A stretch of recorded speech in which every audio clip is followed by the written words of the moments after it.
వి gold trusted gold buyers మీరు తాకట్టు పెట్టిన బంగారాన్ని విడిపించి ఈ రోజు ఉన్న మార్కెట్ ధరకు కొనబడును. లెక్క పెట్టారా ఎన్ని సినిమాలు చేశారు ఇంతవరకని? 275 మేబీ 300 ఐ డోంట్ అబ్బా అనుకుంటా. 275 సినిమాల్లో చూపించి ఇంకా మీరు కంటిన్యూ అవుతూ గ్రేట్ అచీవ్మెంట్ కదా బ్రహ్మాజీ. వెళ్ళిపోమంటారు ఇప్పుడు? చిచ్చి అస్సలు వెళ్ళమని కాదు, ఇంకా పుష్ప 3లో మీరు ఉండాలి కదా. పుష్ప 3లో ఉన్నాను, సలార్ 2లో ఉన్నాను. మరి ఇంకే ఎలా వెళ్తారు మీరు? మేము వెళ్ళనివ్వం. 4, 5, 6 కూడా ఉంటే చేసేస్తాను. అన్నిట్లో మీరు చేస్తారు. ఎక్కడ అంటే మీకు కావాల్సిన అన్ని రకాల బ్యానర్స్లో వస్తున్నాయండి. మీరు ఎంత యూనివర్సల్ యాక్సెప్టెన్స్ ఉందో మీకు అని అంటున్నాను.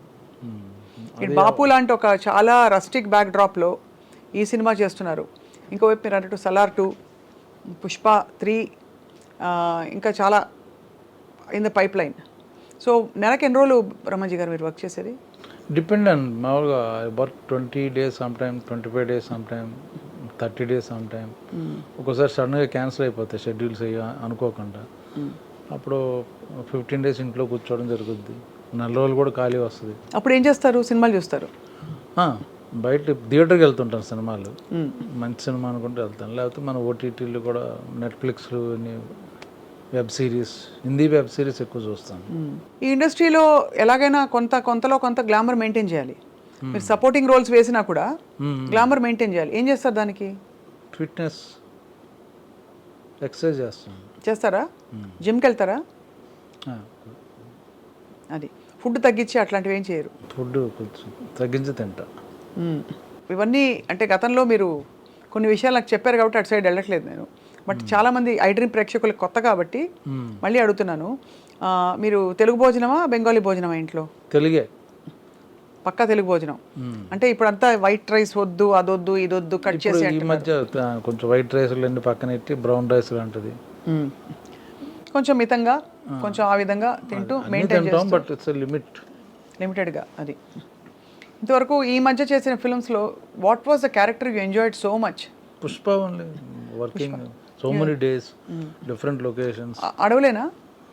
అడవుల్లో అవి చేసాం. రియల్ అడవులా అండి, లేకపోతే ఏమన్నా కొంచెం చిన్న సెమీ అడవులా? లేదు, రియల్ అక్కడ చేసాం కదా. ఒరిస్సా బార్డర్లో చేసాం.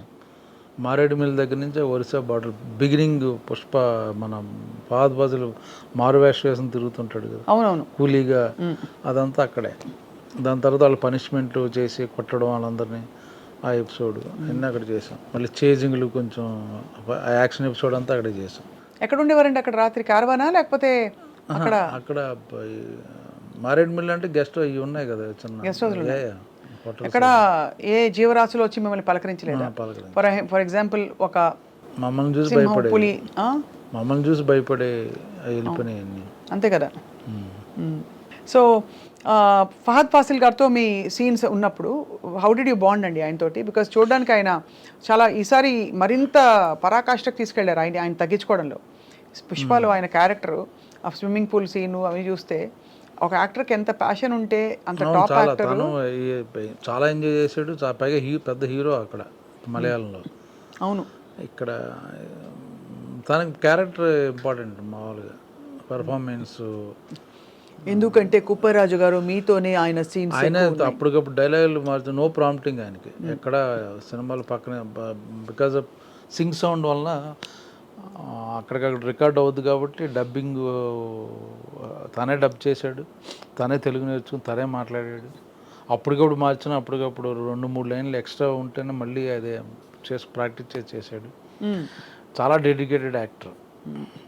వేరే లాంగ్వేజ్కి వచ్చి మాట్లాడడం అంటే చాలా కష్టం. అది బన్నీతో మీ సీన్స్ నాకు ఆయన డైరెక్ట్గా ఏం లేవు. కానీ ఆయన దరిదాపులో కూడా రాలేదు. అయితే ఆయన కలిసేవాళ్ళం సెట్లో, బట్ మాకు ఆపోజిట్ ఆయన పైన ఒక ఇంటర్వెల్స్ కానీ అటుంటే మేము కింద ఉండేవాళ్ళం. అది ఒక్క సీనే పైన కింద. మిగతా ఇంటర్వెల్ సీన్ ఎపిసోడ్లోనే మేము ఇద్దరం ఎదురుగా ఉంది. మిగతా చోట కాంబినేషన్ లేవు కదా. మేము ఆయన ప్లాన్ వేస్తుంటే మేము ఎలా చెడగొట్టామని తిరుగుతుంటాం. అవునా? ఏ విధంగా? ఫర్ ఎగ్జాంపుల్ సినిమాలో ఆయన అదే చేసేదని మేము ఎలాగే చేయడం. అవును. అది అంటే మీ క్యారెక్టరు అన్నీ తెలిసి మరీ అంత ఫన్నీగా కూడా కాదు. ఇతనికి తెలుసు కానీ బతక నేర్చడానికి ఇక్కడ తెలియనట్టు ఇలా చేస్తున్నాడు అని చెప్పి అందిస్తున్నట్టే కనిపించారు. కాబట్టి they didn't show you as, in fact మీరు తెలివైన వాళ్ళగా చూపించారు మిమ్మల్ని ఈ సినిమాలో. క్యారెక్టర్. ఇప్పుడు బాపు ఇన్ కాంట్రాస్ట్, ఇది ఎప్పుడు జరిగిందన్నారు ఇది షూటింగ్ అంతా? లాస్ట్ ఇయర్ అండి. మరి లాస్ట్ ఇయర్ పుష్ప కూడా లాస్ట్ ఇయరే కదా సార్? అవును, ఆ గ్యాప్లో చేశాను మధ్యలో ఇది. ఇటు అటు అటు మారడం, మీకు లక్కీలీ గడ్డాలు పెంచేసుకో అర్జెంటుగా, అవి లేవు కాబట్టి. లేకపోతే హెయిర్ స్టైల్ మార్చేసుకో, ఇవేవి లేవు. సో బాపు స్టోరీ ఏంటి బ్రహ్మాజీ గారు? ఇట్స్ అబౌట్ అ ఫార్మర్కి చిన్న పత్తి రైతులు సూసైడ్ చేసుకున్నారు అప్పట్లో.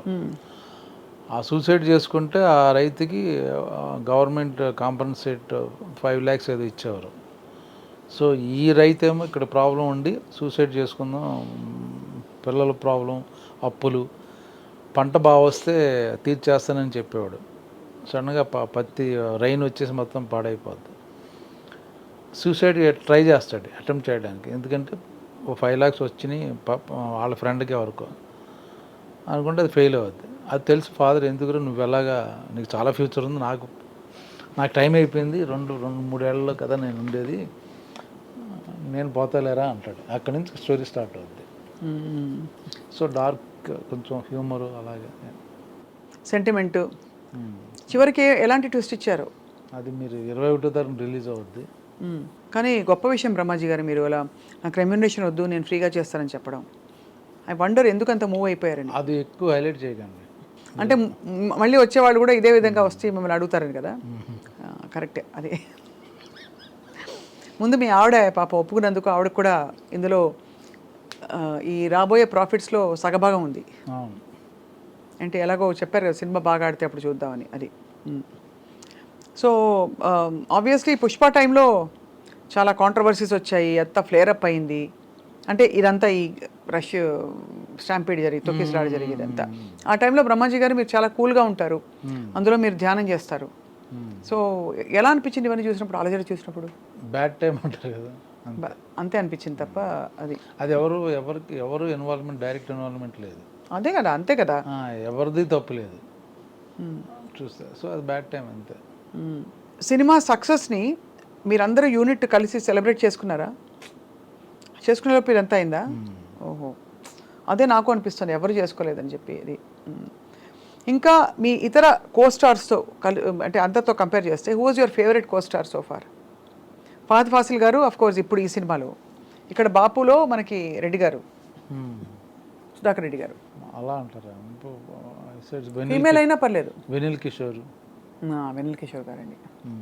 నేను లాస్ట్ టైం కూడా చెప్పినట్టున్నాను మీకు, నేను వెనిల్ కిషోర్ గారు ఫ్యాన్ అండి చాలా. ప్లీజ్, కిషోర్తో చేస్తున్నప్పుడు బాగా ఎంజాయ్ చేస్తాం, బ్రహ్మానందం చేస్తున్నప్పుడు బాగా ఎంజాయ్ చేస్తాం. బ్రహ్మానందం గారు మొన్న శ్రీ విష్ణుతో యాక్ట్ చేశాను. So nice, funny guy.